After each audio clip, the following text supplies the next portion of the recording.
एक इंसान है, वो पूरी जान लगाकर भाग रहा है, पसीने से बिल्कुल तरबतर, हाफते हुए।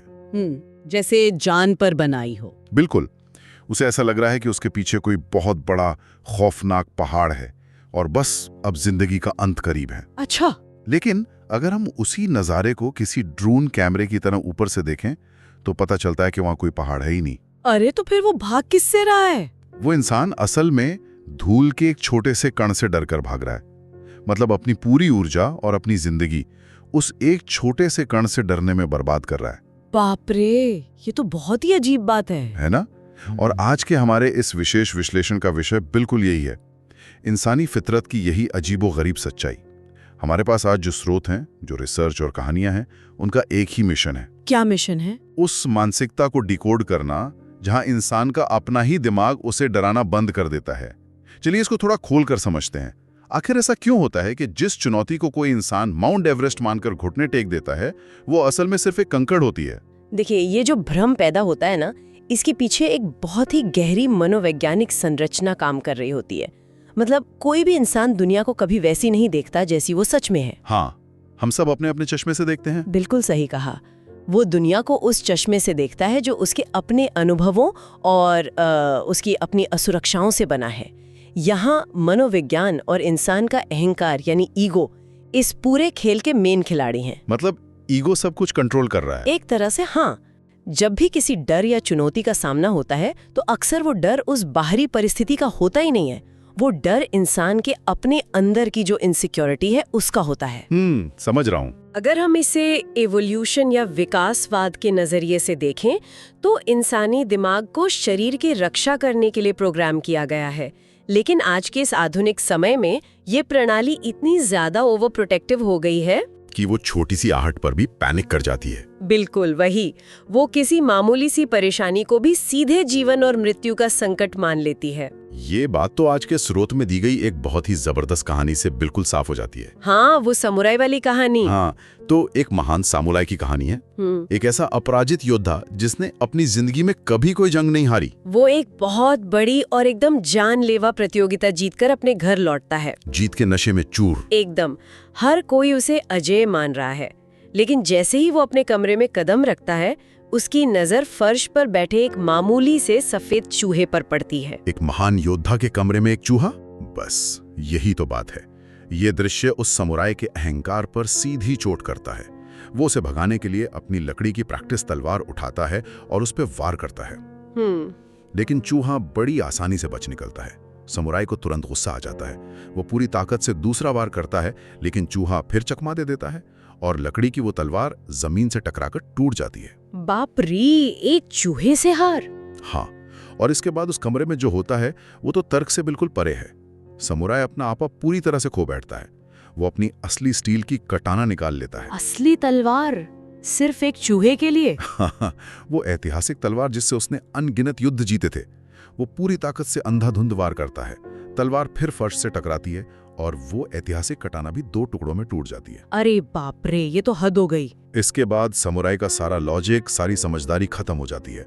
वो घुटने टेक कर ये मान लेता है कि ये कोई मामूली चूहा नहीं है, बल्कि कोई पारलौकिक शक्ति है।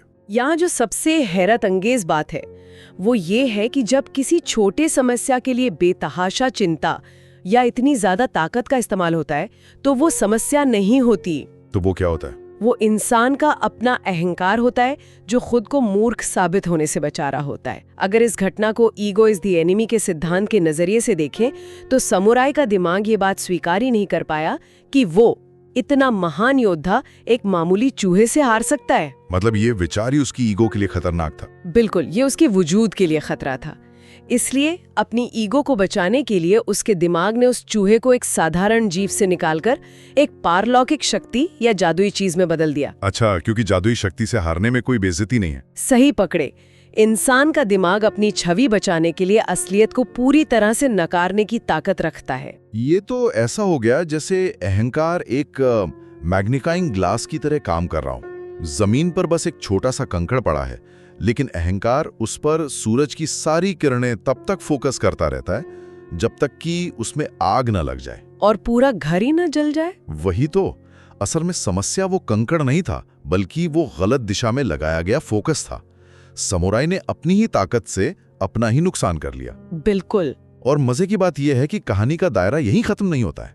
ये बात समुराई के घर से निकलकर पूरे गांव में फैल जाती है। अफवाहों का पूरा बाजार गर्म हो जाता है, जैसे कि अक्सर होता है। हाँ, धीरे धीरे लोगों ने ये कहना शुरू कर दिया कि वो कोई चूहा है ही नहीं, बल्कि एक खूंखार राक्षस है।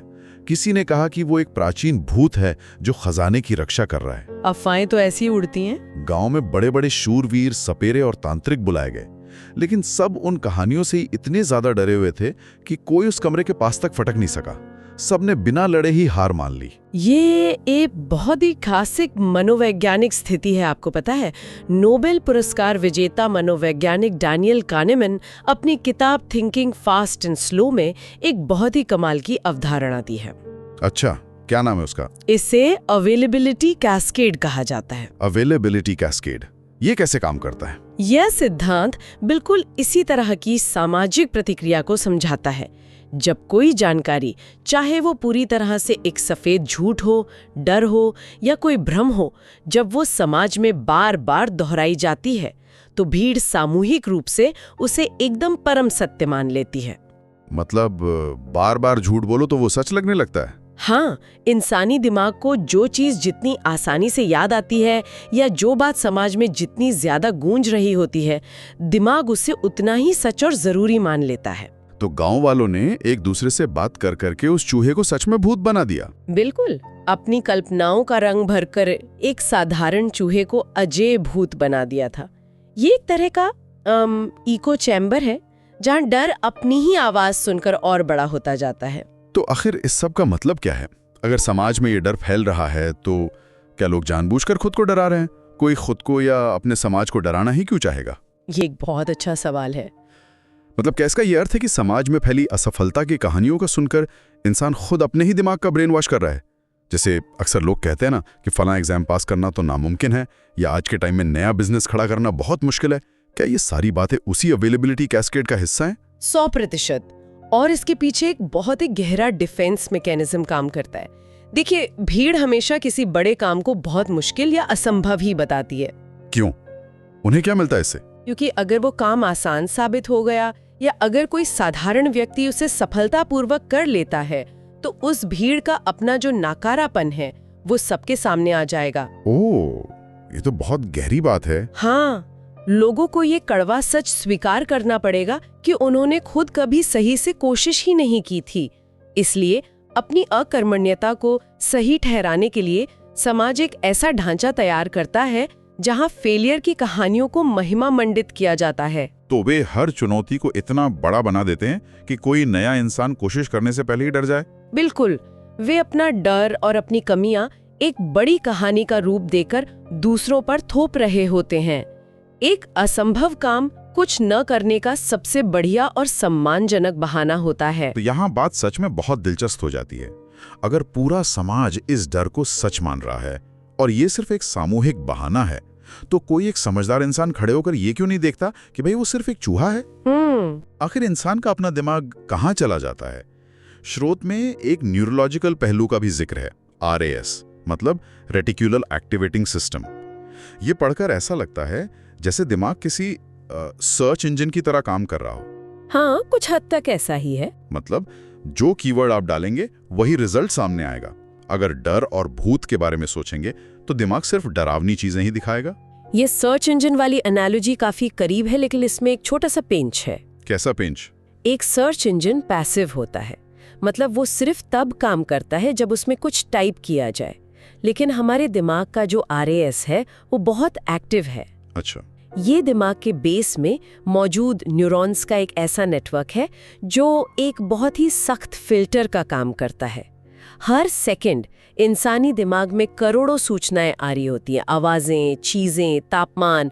अगर दिमाग हर चीज को प्रोसेस करने लगे तो वो क्रैश हो जाएगा। हाँ, ओवरलोड हो जाएगा। इसलिए RAS ये तय करता है कि कौन सी जानकारी हमारे कॉन्शियस माइंड तक पहुंचेगी, और ये फिल्टर उसी आधार पे सेट होता है जिस पे इंसान सबसे ज्यादा विश्वास करता है। मतलब अगर मुझे भूतों पे विश्वास है तो मुझे हर परछाई में भूत दिखेगा? बिल्कुल। RAS सिर्फ जानकारी खोजता ही नहीं है, बल्कि ये उन सबूतों को हमारी आंखों के सामने से इग्नोर या डिलीट भी कर देता है। ओहो, मतलब जब गांव वालों ने ये पक्का विश्वास कर लिया कि कमरे में बैठा जीव एक भूत है, तो उनके आरएएस ने फिल्टर की सेटिंग पूरी तरह से बदल दी। एकदम सही दिशा में जा रहे हैं आप। उनके दिमाग ने एक्टिव होके सिर्फ उन सबूतों पर ध्यान देना शुरू कर दिया जो उस जीव को भूत साबित करें। जैसे चूहे की वो अजीब सी फुर्ती या जमीन पर पड़ी वो टूटी हुई तलवार। हाँ, उन्होंने इस नग्न सत्य को पूरी तरह से ब्लॉक कर दिया कि वो महज कुछ इंच का एक छोटा सा जीव है जो बस अपनी जान बचाने के लिए भाग रहा है। इंसान का जो अवचेतन मन है वो उसकी 95% जिंदगी कंट्रोल करता है। 95%?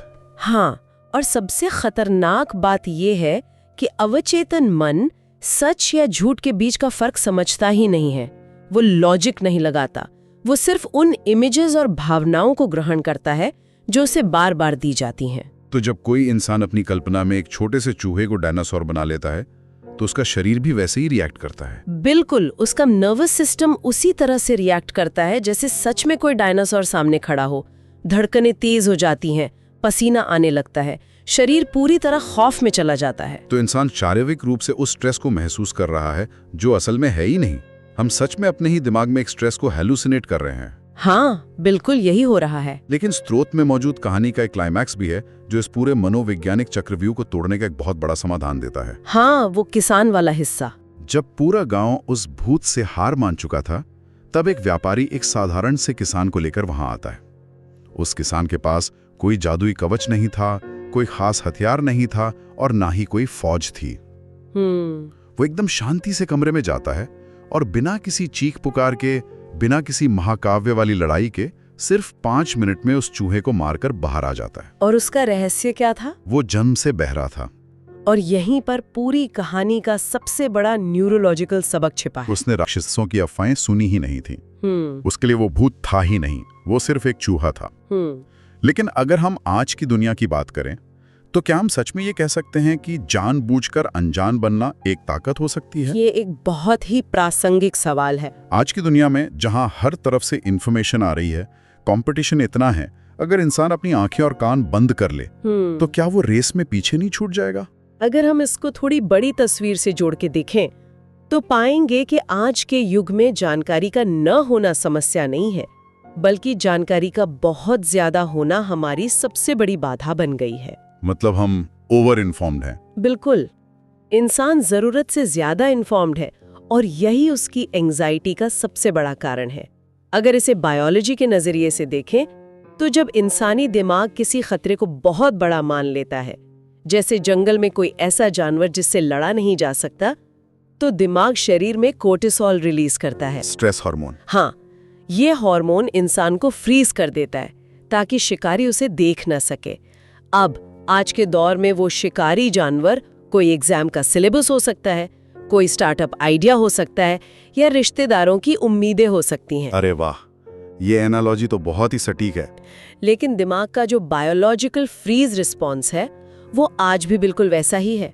इंसान उस भारी भरकम काम को देखकर शुरू करने से पहले ही एकदम सुनने पड़ जाता है। तो जब इंसान कहता है कि वो प्रोक्रेस्टिनेट कर रहा है या बस काम टाल रहा है, तो असल में उसका दिमाग उस काम को एक विशाल राक्षस मानकर कोर्टिसोल रिलीज कर रहा होता है। एकदम सही।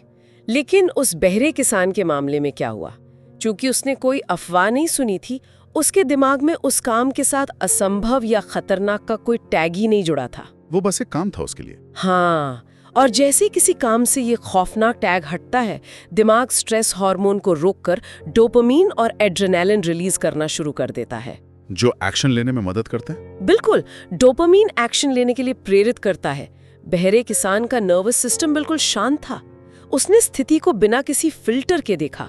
सामने एक जीव है और उसे खत्म करना है, बस। कोई ड्रामा नहीं, कोई भावना नहीं, कोई डर नहीं, कोई सामाजिक दबाव नहीं।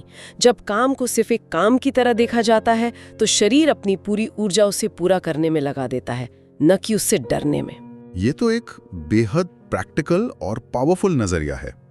अब अगर इस कॉन्सेप्ट को असल जिंदगी के चूहे से जोड़कर देखा जाए, तो तस्वीर और भी साफ हो जाती है। हाँ, बिल्कुल। रोजमर्रा की जिंदगी में ये चूहा क्या है?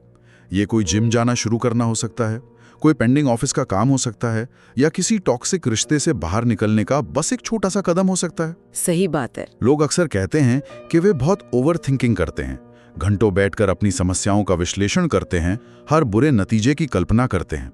लेकिन अगर किसी से कहा जाए कि भाई दिन में सिर्फ 5 मिनट बैठकर अपनी सांसों पर ध्यान लगा लो, तो लोग उससे कतराते हैं। हाँ, ये तो बहुत आम है। क्या ऐसा इसलिए है क्योंकि लोगों को लगने लगा है कि उनकी समस्या बहुत स्पेशल है और इतने साधारण से समाधान उनकी ईगो को संतुष्टि नहीं करते? ये इंसानी व्यवहार का एक बहुत ही कड़वा सच है। वास्तविकता में किसी की भी सिचुएशन या समस्या कभी इतनी स्पेशल नहीं होती। ये उनका अहंकार होता है जो उन समस्याओं को इतना स्पेशल बनाता है, ताकि उन्हें कुछ करना ना पड़े। बिल्कुल। इसके पीछे का मनोविज्ञान बहुत सीधा सा है। अगर समस्या साधारण है तो उसका समाधान भी साधारण होगा और फिर इंसान को उस समाधान पर काम करने के लिए मेहनत करनी पड़ेगी, जो कि कोई करना नहीं चाहता। हाँ, लेकिन अगर समस्या को असंभव, बेहद जटिल या दुनिया की सबसे अलग परेशानी करार दे दिया जाए तो फिर कुछ ना करने का एक बहुत ही तार्किक और जायज बहाना मिल जाता है। लोग अपनी परेशानियों को एक मेडल की तरह पहनते हैं। एकदम, वे अपनी संघर्ष की कहानियों को रोमांटिसाइज करते हैं। हाँ, जैसे लोग अक्सर कहते मिल जाते हैं कि अरे यार मेरी लाइफ तो बहुत ही कॉम्प्लिकेटेड है, कोई इसे समझ ही नहीं सकता। वे असल में अपनी समस्याओं को एक कवच की तरह इस्तेमाल कर रहे होते हैं और हमें स्ट्रगल को रोमांटिसाइज करने की आदत को छोड़ना ही होगा।